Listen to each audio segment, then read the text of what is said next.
Le men styling, à quoi ça sert?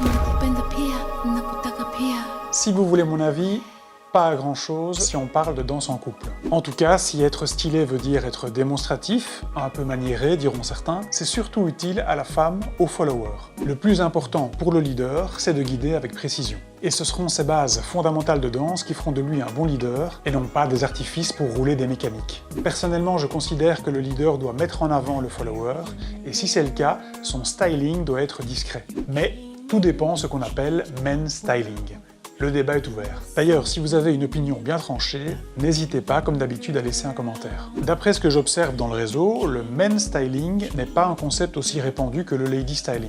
Mais je suppose que, comme pour les filles, ça évoque ce moment où le leader s'amuse à placer dans la danse des mouvements solo bonus alors qu'il guide sa partenaire. Et quand ils sont bien faits, qu'ils ne parasitent pas le guidage, j'avoue que c'est plutôt agréable à regarder ou même à faire en tant que danseur. C'est clairement une façon de se challenger pour le leader, faire deux choses différentes en même temps. Un exemple de men styling qu'on a sans doute tous déjà vu, c'est quand le leader commence à faire un backslide ou moonwalk si vous préférez, le pas rendu célèbre par Michael Jackson, alors qu'il guide un autre pas à sa partenaire. Mais attention, même remarque que pour les filles et le lady styling la semaine passée, le men styling utilisé trop vite dans une danse risque de perturber votre connexion, ce qu'on essaye justement d'éviter en danse en couple.